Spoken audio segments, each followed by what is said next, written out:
Bismillahirrahmanirrahim. Assalamualaikum warahmatullahi wabarakatuh. Selamat sejahtera. Baiklah, pada hari ini kita akan teruskan kepada tajuk kita yang terakhir dalam agama Islam.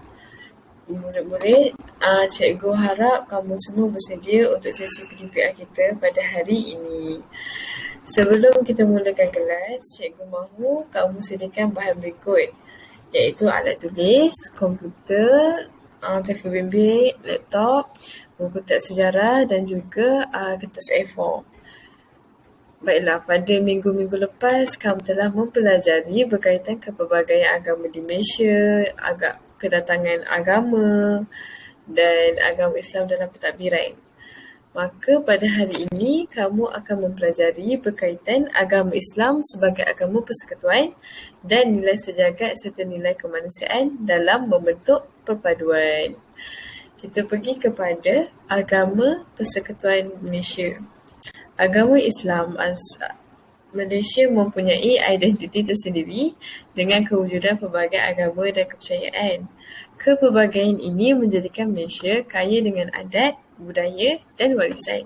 Namun demikian, agama Islam ialah agama yang dinobatkan sebagai agama persekutuan. Dan ini termaktub dalam perkara 3 perlembagaan persekutuan, iaitu agama Islam ialah agama persekutuan tetapi agama lain bebas diamalkan dengan aman dan damai di mana-mana bahagian persekutuan. Okey, kebebasan beragama itu kita dapat lihat misalnya contohnya perayaan-perayaan di Malaysia ni semua kaum masih sambut bersama-sama. Hal ini kerana sebagai rakyat Malaysia kita perlu menghormati agama dan kepercayaan semua kaum agar perpaduan negara kekal terpelihara.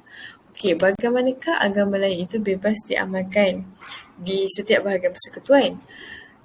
Di mana macam cikgu cakap tadi, perayaan pelbagai kaum diraihkan bersama oleh masyarakat walaupun berbeza agama. Yang kedua, dekat sekolah kamu belajar mata pelajaran moral di setiap peringkat pendidikan. Sekolah rendah, menengah, kamu masih belajar pendidikan moral. Yang ketiga, upacara keagamaan agama lain boleh diteruskan tanpa gangguan. Dan yang keempat, kemudahan beribadat rakyat mengikut agama masing-masing boleh dibina tanpa ada sekatan. Misalnya kalau kamu tengok adanya masjid, adanya kuil, adanya tokon dan sebagainya ni, dapat dilihat bagaimana terbuktinya agama lain itu bebas diamalkan walaupun agama Islam menjadi agama persekutuan.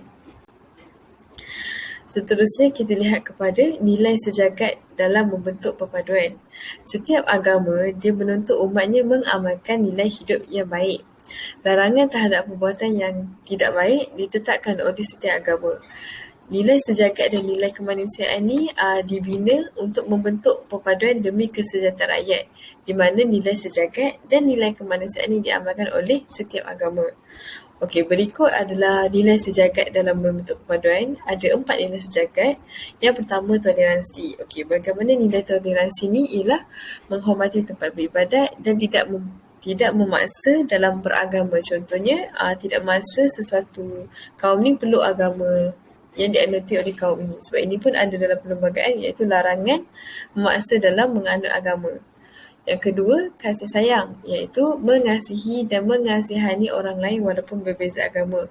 Misalnya menghormati orang tua, contohnya pakcik-pakcik yang nak minta jalan, walaupun berbeza kaum, kita still kena kasihani dan kita kena tolong orang tu walaupun dia berbeza agama. Tak kira orang tua ke orang muda ke, still antara sesama kaum tu, berbeza kaum ni kita kena mengasihi walaupun berbeza agama.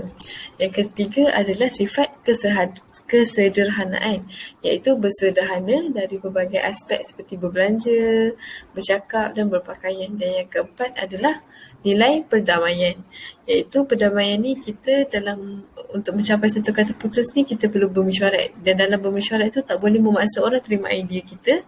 Kita kena sama-sama give and take dalam memberi idea dan menerima idea supaya tidak berlaku pergaduhan antara kaum dan sebagainya. Seterusnya kita lihat kepada nilai kemanusiaan. Okey, nilai kemanusiaan ni ada terbagi kepada 3. Pertama, hubungan manusia dengan Tuhan. di mana manusia mengamalkan ajaran dan meninggalkan larangan yang dituntut oleh agama. Ini bergantung kepada agama masing-masing. Yang kedua, hubungan manusia dengan manusia, di mana manusia perlulah berbaik sangka sesama manusia dan saling menghormati sesama manusia supaya perpaduan terjamin. Dan yang ketiga, hubungan manusia dengan alam sekitar. Setiap agama menuntut adanya hubungan manusia dengan alam sekitar, termasuklah agama Islam, dengan memelihara dan mengindahkan alam sekitar. Okey, baiklah, kita teruskan kepada aktiviti kita pada hari ini. Cikgu bagi aktiviti kita kepada dua. Aktiviti pertama, setelah menonton video pengajaran di YouTube, cikgu nak murid-murid komen di ruangan leave a comment tentang kepentingan membenarkan agama lain diamalkan dengan aman dan damai. Cikgu nak murid-murid tulis nama murid sebelum komen. Dan aktiviti kedua, dalam kertas A4, sebab sekarang semua tengah tak ada buku latihan, jadi cikgu nak kamu buat dalam kertas A4 bertebuih mencatatkan tiga nilai yang ada pada diri masing-masing bagi mewujudkan perpaduan di sekolah. Okey, itu saja pada hari ini. Sekian, terima kasih.